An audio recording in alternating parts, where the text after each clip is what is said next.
go again? Oh, no, not again. You've seen it before, haven't you? Dom, how long have we been doing this? Once more unto the breach, dear friends. Again and again and again until we're both dead.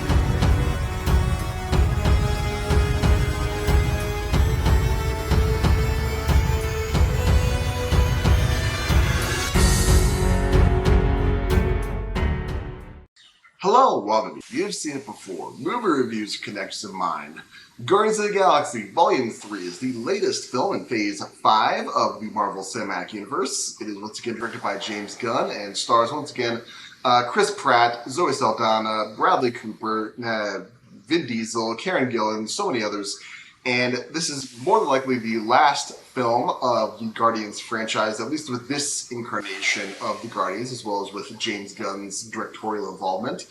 And this film once again focuses on our favorite Guardians of the Galaxy, as they must save their friend Rocket, who we finally get to learn his tragic backstory, as well as uncover a plot by his creator, the High Evolutionary, all the while facing down numerous foes, and they have to try to figure out how to get out of this alive. Now, this video review will contain certain spoilers of Guardians Volume 3. I'll be doing my spoiler-free thoughts first and foremost, but just so you know, there will be some spoilers later on in this review.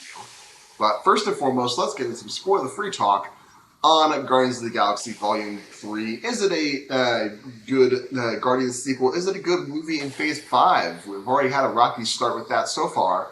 And is it worth seeing in the theaters? Which, I'll say that right off the bat, yes, this is definitely worth seeing in the theaters. All the Marvel movies are, and unlike Ant-Man and the Wasp: Quantumania, Guardians Volume 3 had at least my screening was pretty well packed, which is unfortunately getting rarer these days with the way theaters are still trying to recover after the pandemic. But I'm glad to see that Guardians at least can bring out the crowds. And you know, like I said, I'm a huge fan of the Guardians franchise. I love these characters. I fell in love with the first movie, especially with its use of the way it did its needle drops. That was definitely something that the MCU hadn't seen quite that way up until that point. And I also love the fact that I had most, if not all, of those songs prior to the releasing of the Awesome Mix, and it was an awesome mix. Both Awesome Mix Volume 1 and Volume 2 were great. I personally prefer Awesome Mix Volume 2 to Volume 1, but as far as overall quality. But this film also has some great needle drops as well, and gets some expanded choices, since if you may recall from the end of Guardians Volume 2, Quill upgrades from a Sony Walkman to a Microsoft Zune. So there's all 300 songs all the way up to the 2000s, and we get some good mix there. And I like the way that they use the music as well. They do a good job with that for the most part. But we also get to see some our usual character interactions. These characters we've lived with them for a while, and get that great character interaction between them. However, I will say this is definitely one of the more serious Guardians films. Definitely one of the most serious Guardians films, and it's definitely continuing this progression of I won't say darkifying, but getting more serious stories with these characters. We saw it with Ant-Man Quantumania, and we're seeing it here, where we dive deep into Rocket's backstory.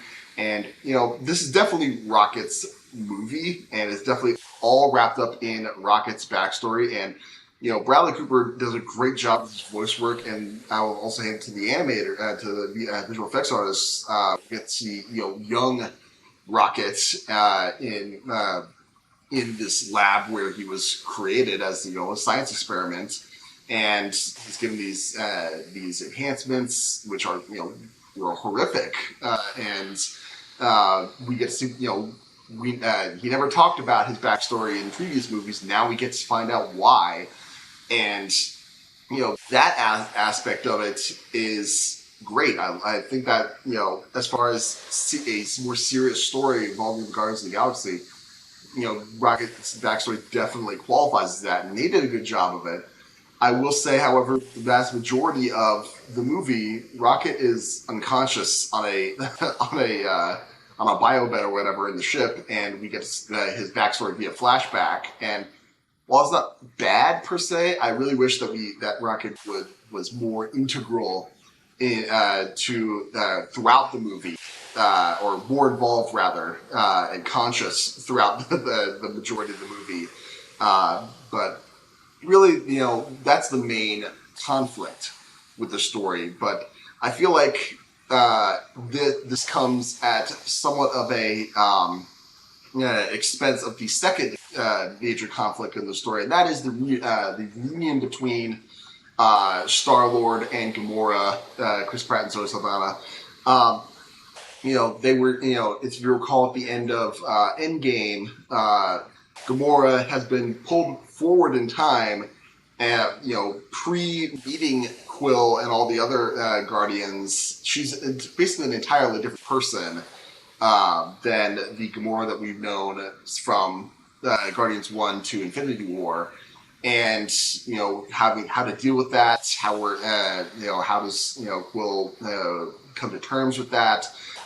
That's some interesting drama that we could have explored, and we do slightly, but I feel like that takes more of a back seat to the Rocket story, which again is fine, but I feel like the Gamora Quill reunion was slightly more built up over the course of several of the movies and the Guardians Holiday Special that dropped on Disney Plus last December, and this is really that's really kind of a shame. I feel like so. There's that, and as far as other characters, we get some new characters, specifically Will Poulter as Adam Warlock, who was teased at one of the mid-credit scenes in Guardians Volume 2. And while I think he does a good job acting-wise, I feel like his character, we get introduced to him in a pretty spectacular way in the very beginning of this movie, and then through the rest of it, he doesn't really have a point throughout the rest of it, unfortunately, which is kind of frustrating, and I really wish that he could have had more time with him. There's potential there with that character. I feel like that was kind of squandered with this. And finally, the other main character that we get is the High Evolutionary, the being who created Rocket, or as he calls them, Subject 89P13, I believe it is. This character, they do a good job with showing us through Rocket's backstory why this character is such a monster and is definitely needs to be stopped by all means.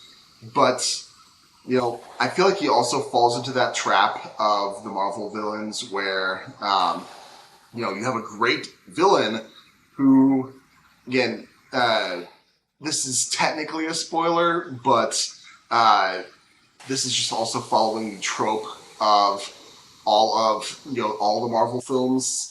So if you've seen a Marvel film, if this is your first Marvel film, then wow, congrats. But more than likely, you've seen several other Marvel films of this, and this is definitely a one and done villain with this this villain. And again, that's such a shame because again, that's a slight. I'm trying not to dance around certain details, but they open the potential by the end of the movie that this villain could have played a much bigger role than in the future than what he ultimately does.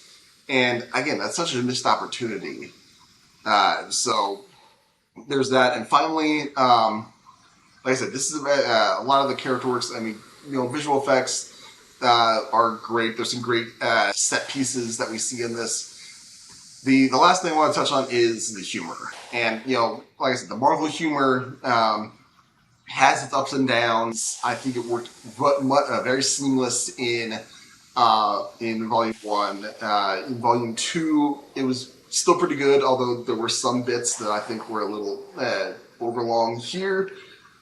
I think that this is the first of the Guardians movies where the humor had the ratio of works to not works is starting to has crossed over to the it's not a vast majority. I'd say it's 51-49. Let's say 49% of the jokes and the banter really works. 51% don't, and I think that the problem stems with they hold on bits too long. The jokes they're not wrapped up enough. They just kind of keep going and going, or they repeat a lot of jokes too much, or the jokes come at the expense of real character development, or so a moment of character development happens, followed immediately by a joke, and then you move on, and it's like, well, we're not going to dwell on that a little bit more. No, okay, so that happens a few too many times, in my opinion, and all this to say, yes, this was a fun movie, but I wouldn't say that this is going to be one of my the Marvel movies that I'm going to be rewatching over and over again, like the first two Guardians were. So, and maybe just more of a testament to this. I'm a big physical media person.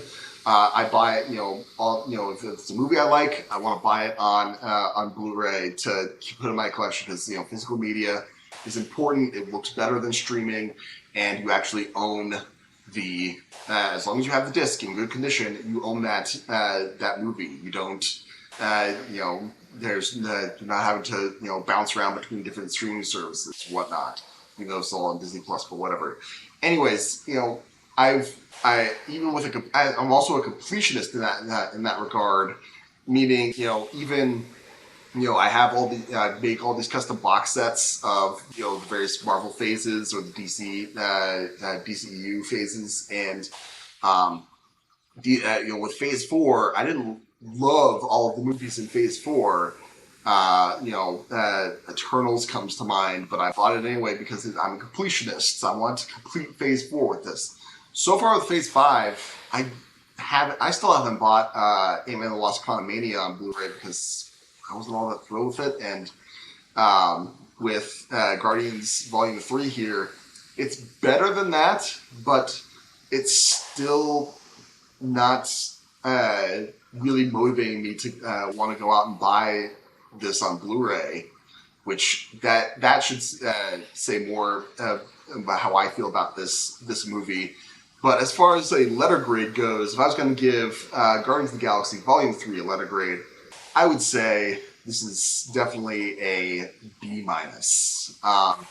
Still fun, it's still good, but I feel like this is definitely one where the cracks are showing and the formula is tweaked just enough where it's less fun than the previous installments. So, and again, I'm not going to trash this movie. Like I've heard that other reviewers are definitely doing that, but this is not my favorite of the Guardians movies, and I can understand if you see it and don't necessarily like it or prefer the earlier ones. I hear ya, but yeah, those are my spoiler-free thoughts on Guardians of the Galaxy Volume 3.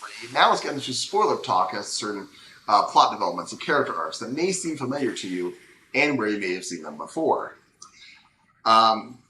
So there was a lot of, I feel like there's a theme going on with new repeating tropes with these, especially the more recent Marvel movies. And, we got the revelation that the High Evolutionary has these children locked up in the lower levels of his ship, and now turns into a mission of, all right, we got to save the kids. We got to save the kids. Very superhero thing. Don't get me wrong, but we already saw something similar with this in Thor: Love and Thunder. And while these kids were definitely less annoying than the ones in Love and Thunder, definitely is turning into a trope with Marvel movies now. Maybe because the the audience that was here around for Phase 1 of MCU is, they're growing up, and they have their kids now, and having more kid focused stories, I guess, is going to more of a draw for that. I get that, but we're definitely seeing a pattern on that front. We're also seeing handoffs a lot in the MCU now. By the end of this, we get Star-Lord going off to Earth. We see Mantis going off in her direction. Gamora is now part of the Ravagers, and Nebula is going to take over, administrating the Nowhere, and Drax is going to be helping her out. And now we have an all-new Guardians with Rocket as the leader, and I'm interested to see where we go with this, but I got strong Avengers Age of Ultron vibes with that. The legacy members are going off to do their own things, and now we got to work on a brand new team going with that. So there's that. We also have with Adam Warlock. There are multiple examples, but a recent one that came to mind with me is John Wick Chapter 4, in that we have a hired gun going after a target, in this case Rocket, and there are multiple parties trying to get them, but Adam Warlock and the Sovereign, they have their own agenda because they're trying to save their civilization, but the High Evolution just wants Rocket for his own means, and there's a lot of changing motivations. In John Wick Chapter 4, we had Mr. Nobody, who was nominally after John Wick for most of the movie, but then he was often picking off the competition. It's like this one's mine, and then by the end, Mr. Nobody in John Wick ends up helping John Wick because to take on his employer, and we see the same thing here with Adam Warlock, where he ends up saving Quill from space there. And that moment brings up my next point, kind of a gripe here. There's one too many gotcha moments here with a character death. I feel like the most obvious one, you start off with Rocket, he's on his death's door here, and it's racing against the clock to save him. And by the end, we have the moment where Rocket's, basically, in that Twilight Zone, that Twilight-esque point, made me think a lot of the train, the way that the King's Cross Station looks to Harry Potter in Deathly Hallows Part 2, where he sees Dumbledore and they have a conversation in that, white space, sparkly space or whatever. And, in both cases, we have that moment where, between Harry and Dumbledore and Rocket and Lila, that all right, is death, has death on the other side, can I join you on this? Yeah, you can, but now is not your time.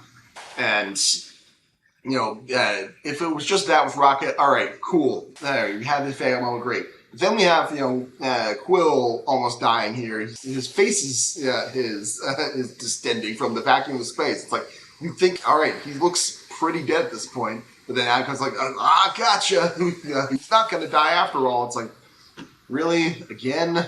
So that was the one where it's like one too many gotcha moments for the audience. It's like, oh, is he going to die? No, he's not. It's like, come on, guys. So that was another main aesthetic that I thought of there. And that trope has been seen in a lot of movies. Another Marvel example that you could say is Deadpool 2, where Wade's trying to get to Vanessa, and he sees her in that afterlife kind of look there. It's like, all right, I want to be with you, but then your time's not done yet, and then you get sucked back into the land of the living there. So, those are my main points of comparison with Guardians Volume 3. What did you think of this movie? Did you like it? Did you not like it? What about my analysis? Do you agree, disagree? Did I miss something? Let me know in the comments down below. Thank you so much for watching. I appreciate whatever audience I can get. Be sure to look for my next movie review, which, if the schedule holds, should be for Fast X, which comes out May 19th, I believe. And if you like this video or any other video on my channel, please Give me a like, share, and especially subscribe. I very much appreciate it. Again, thank you so much for watching, but just remember, there is nothing new under the sun. And yes, you have seen it before.